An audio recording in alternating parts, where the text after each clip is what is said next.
To a point, this is a very cynical point, but it's interesting. In self-governing entities, and even in authoritarian regimes, there is an expectation that the government will protect us, and that therefore, when that is in question, the popularity of the person most likely to fix that goes up. So after the Oklahoma City bombings in 1995, Bill Clinton's popularity rating went from 46 to 56. It's not maybe that significant, but it was something. But in the case of George W. Bush and 9/11, it went from 50% to 90%. And in the case of Francois Hollande, who was probably one of the least popular French presidents, and that's saying a lot, his job approval rating jumped from 19 to 40% after the terror shootings in Paris in 2015 in January. Now, I think this puts a lot of pressure on the presidency and therefore the government executive branch to make a good deal to do about terrorism if there is an attack, and the desire not to be caught out with regard to the very worst forms becomes very important. There is a wonderful quote from, and we'll come back to this just in a moment, but I think maybe it's worth raising now. Secretary Cheney, well, it was Vice President Cheney at the time, said, if there is only a 1% chance of a terrorist developing a nuclear weapon, we have to treat it as a certainty in terms of our response. Well, that means every and any form of wiretapping or anything else is okay. I mean, it becomes the driving threat that defines everything you should do, even if the odds of it are very low. Now, let's consider what the odds might be. Let's see now. Well, we have lots of professors, some, actually all of whom I actually have a high regard for. So this is a little awkward. I have some difficulty understanding these numbers, but I certainly have nothing but the highest regard for the people who generated them. One at Harvard calculated that the odds of a nuclear terrorist attack within the next decade would be 29%. Not 30%? Thank you. This is like getting that plane at 1:48, not 1:30, or 2 o'clock. I should say 1:38 instead of 1:28 instead of 1:30. Yeah. Same point. Real precision. Okay. Yeah, that stands up. Actually, I think the number may have been 29 point something. What did he do? How did he come up with that number? Well, he asked a bunch of experts. That's people like me. You should be very nervous at this point, right? Right. And they would come up with a number. Then he averaged out the number, and he came up with 29%. Graham Allison, the author of Nuclear Terrorism, The Ultimate Preventable Catastrophe, gave the odds of a terrorist using a nuclear bomb in an American city as greater than 50%. And then we have this number, which I have some, well, the next two numbers are quite interesting. The National Intelligence Council tagged the odds of a WMD event within the next 5 years, starting in 2010, to be 50%, so that by 2015, we should definitely, there'd be a half, 50% probability some WMD event would occur. Now, my favorite is the range that Brian Jenkins produced. He surveyed 180 experts, and he had a range of probability of 1, which is 100%, to 1 in 10 million. I was the wag that gave the 1 to 10 million. I said, well, it used to be 1 in a billion, but now it's 1 in 10 million. He said, how can you say that? I said, I have absolutely no idea how I can say that. And I'll tell you the reason why. I don't know anything about statistics because I am, unlike you, many of you, not an engineer. But I do remember taking it in high school, and I was told that you cannot come up with the odds of something happening in the future unless you have statistics about something that has already happened. All of these numbers are sheer constructs out of thin air. They have no statistical value because we have not experienced nuclear terrorism, at least with regard to a nuclear weapon. I think this came up when I served on a commission. When the National Intelligence Council came and gave that briefing, someone shot up and said, well, that's the first sentence of our report. And indeed, if you go to our report, the world at risk? It's the first sentence. I said, wait a minute. And at that point, I was almost shouted down. Don't listen to him. I said, wait a minute, I'm a member of the commission. I said, there are only two possibilities. Either the head of the NIC was Tom Finger. I said, either you are misleading us, covering your tail for the possibility of something you have no way of knowing, and it's very cynical, which I do not believe is the case. I don't believe you would do that. Or you're talking about WOMD in a very broad sense. Probably includes anthrax letter bombs, which might not kill anybody. How am I doing? He turned red as a beet. That's what he was talking about. I said, well, you might point that out.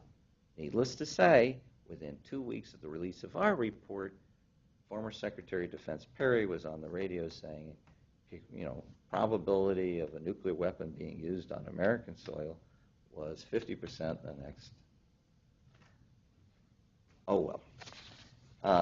I think what matters most is what the real odds are doesn't matter, because we don't know what they are. It's what we think we have to do about any odds, and that gets back to Mr. Cheney's quote. If you really believe that there's any chance at all, and you think that that is unacceptable, and that you must do anything and everything to prevent it, then you don't need to know what the odds are. I would suggest, however, that might be the end of self-government or self-restraint. You can see I'm mildly libertarian tonight. Okay. Now, let's take a look at number 3 topic. What are the nuclear terrorism threats that do not involve nuclear weapons? I think those are of interest. Why? Because they have happened. Let's talk about those. This chart was something my staff pulled off the web. I did not do this, but it really was interesting. I don't know what goes behind this. Perhaps this would be worth having somebody really study and come up with what the 80 attacks were. There is a URL there. But it shows that there are a fair number of them over the last, 50 years there. Malicious versus activist, which is kind of interesting. I guess it's pretty easy. I guess suppose if you were a nun, you're blue, and if you're a terrorist, you're red, or something like that. And this deserves some attention as to what the heck this map really is. I mean, I know the one in Australia because my wife's Australian. I know what that one's about, and we know. I mean, I know what some of these are. In any case, there have been nuclear facilities that have been attacked.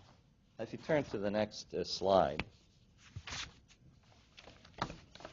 we can see one of them that's in the news.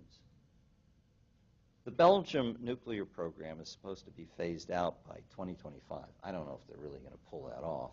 Seems like a lot of plant closings. But why? Well, they have firsthand experienced a lot of what people and academics used to theorize about, but actually happened. It's called insider threat. So, in 2012, 2 of the employees at one plant joined the Islamic State. In 2014, an unidentified individual walked into reactor number 4, and 65 liters of oil needed to lubricate the turbines got drained and forcing a shutdown of the plant. Then in 2016, a computer system was hacked, as well as a suspect linked to the November 13th terrorist attacks was found with surveillance footage of a high-ranking Belgian nuclear official. You know, it goes on and on. Look, this was enough to convince this country to abandon nuclear power. Now, I don't know if that'll stick. That's pretty interesting. That's for real. Next slide.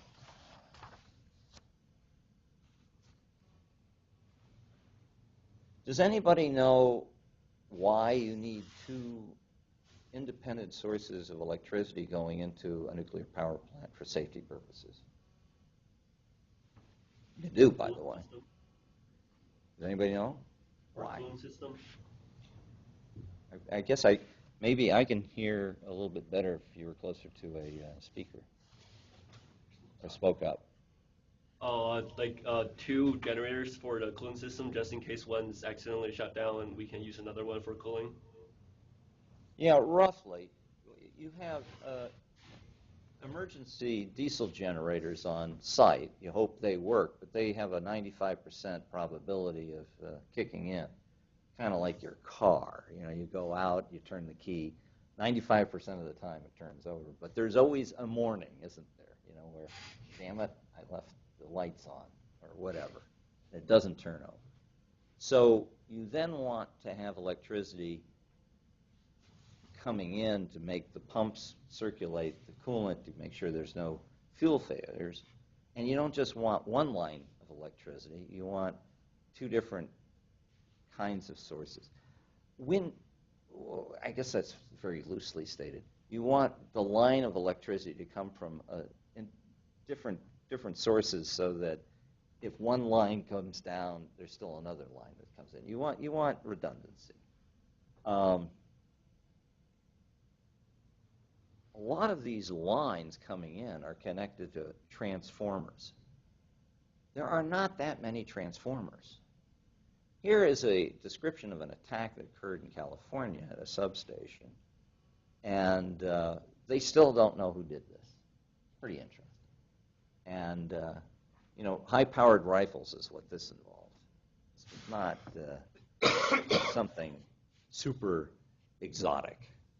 And this is a big problem. In fact, there's a literature and a policy effort to try to figure out how to deal with this, because transformers are somewhat unique. You don't just get one size fits all. They're really heavy, they're hard to transport, and they're difficult to produce. And our grid is quite dependent on them. So this is a target. It has been hit, and it could conceivably produce problems besides a blackout. It could produce a meltdown. You know, that's a bit of a stretch. That's good news. It's a stretch. Let's take a look at the next problem. Dirty bombs. Now, here we're not talking about things that kill promptly, unless you're unfortunate enough to be next to the high explosive that's dispersing the stuff. We're talking about deaths that occur, you know, over a period of time due to cancer. And, you know, our knowledge of how this works is probably not terrific. So my hunch is these estimates are conservative. They don't have, I didn't quite get the timelines on this. You know, how many years do you have to wait before you're one cancer per 100 or 1 per 1,000? You know, this probably is measured in not a year or two, but much more than that, maybe a decade or two. Yeah. Most cancers have a latency of about 10 years or 10 to 20 years, except for leukemia is 3 years if you get enough radiation. I love it when there are people who can help out here, because, like, I don't know what I'm talking about here, but the sense of this is it would probably injure real estate values more than people immediately. But that's not nothing. And if you're, you know, the idea of destroying property value on Capitol Hill or in downtown New York actually amounts to something. Why is this guy setting off his dirty bomb blocks from the Capitol instead of? Well, he wants to get the Supreme Court. I don't know, you know, in the Library of Congress, which is, you know, the bedrock of American government. Well, he's the other way. I think he's actually hitting the Panera Bread. Yes. Well, Or closer to the White House, maybe. No, he's like, It's hard to tell me. That I guess it's not that close. 2 blocks away. It's You actually know what really you- close to the Canadian Embassy. Yes. So I would rather. there. How shall I put it? That comment is almost encouraged me to eliminate this chart. Okay. In any case, almost. The next chart raises an interesting practical problem, however, which is that making these kinds of devices could be hazardous to your own health. And it's not as though this is the first thing someone would want to do. Yeah, there you go. The most interesting radioisotopes, with regard to hurting people, tend to be the kinds of things that could hurt the fabricator, if you will, enough that they might think twice about doing this. But it could be that they have a sense of mission, and maybe this is how that works. In any case, if you go to the next view graph, the reason this is now worth talking about is that although we don't have incidents, we certainly have some very interesting near history with regard to 2 Chechen efforts. Now, I suppose there might even be a counter-argument that, these were planted by the Russian service. But be that as it may, I think the literature now is starting to argue that no, these were Chechen attempts. Again, how you describe these things, since they did not get set off, is an interesting kind of question. But I put them in anyway because I want to be generous. I don't want to be too stingy about the problem set. This then brings me to the last set of slides, which I think are sort of what I would call kibbles and bits. We'll go through these quickly. Why don't we go to the next slide? This is a full employment problem set because God only knows how it works or whether it's a problem, and therefore you get to work it. Natanz certainly got hit. Unfortunately, there is no question about this now. Because it's become public, it's a problem more than it was before it became public. There have been hackers that have targeted administrative computer networks. There was some attempts made against Ukrainian facilities, nuclear facilities, by the Russians, they believe. So part of the problem is that the industry, I believe, says, well, we've got a pretty good firewall between the administrative files and the operational files, and we don't have any record of anyone getting into those. One way to look at that is, well, they're just preparing, they're getting ready to do that. The other is they'll never be able to do it. Lots of work here, lots of seminars. Could be a problem, I don't know. But this is something that certainly gets a lot of discussion. The next one suggests that, at least in the Middle East, there may be something to worry about because not only do you have Natanz, you have this big petrochemical operation that was hit recently. And one would suspect that, maybe this is an analogy or for a future system if they should build nuclear power plants like they plan to or say they're going to. In any case, this one probably was an attack by another government. Attribution was a big problem. Why is that an issue? Well, there are Shia that live in Saudi Arabia. So the response to an attack might not be against Iran. It could be used to justify further repression of the minorities there. I mean, who knows? If you could turn to the next slide. We're almost done. This is a bit more certain. Every time someone has built a nuclear power plant that's of any size whatsoever, it gets targeted or hit. Now, this is not terrorists, although I suppose the Houthis are described by the Saudis as terrorists. They are claiming that they are aiming their rockets to try to hit the reactors at the UAE. Certainly, Hezbollah could, in the future, target Dimona if it wanted to. They have threatened to do so. Certainly, Dimona has been aimed at by Saddam. Scud came near. And we have these other examples I won't get into. But, that could become an issue as missiles become weapons for terrorist organizations. And that's happening. That is happening. When I say missiles, I mean things that can go 600 miles. That's what the Houthis have. Okay. Let's go to the last of the two slides, and then we'll open it up for conversation. Nuclear weapons in risky places, Pakistan and Turkey. This is not so much terrorism as it is a kind of irredentalist problem. Who has control may have authority more than the government itself, and therefore the legitimacy of the government may depend on its ability to control these things. There are a list of things here that have occurred. Al-Qaeda attacked Pakistani weapons bases more than 3 times. They did not take possession. The Turkish case is a little more interesting. We have gravity bombs there. We held possession to them, but the power to the base was knocked out, and the Turkish commander was arrested. I think in the case of Pakistan, again, Al-Qaeda attempted to seize a frigate. I don't know whether they knew it was carrying a nuclear warhead, but it was. They did not succeed. And there's always the question of, well, if you're a fundamentalist general and you want to make your government do something, you might take possession of a certain portion of the stockpile and then sort of have your discussion about what you'd like the government to do afterwards. All of this is, I think, kind of related to nuclear terrorism, but it's not really in the same category. I'd like to end with one observation.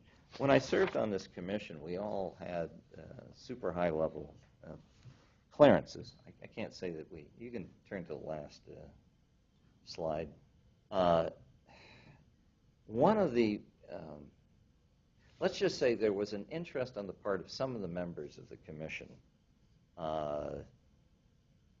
to perhaps work at the agency at a very senior level. And so we ended up going an awful lot to get briefings at the agency.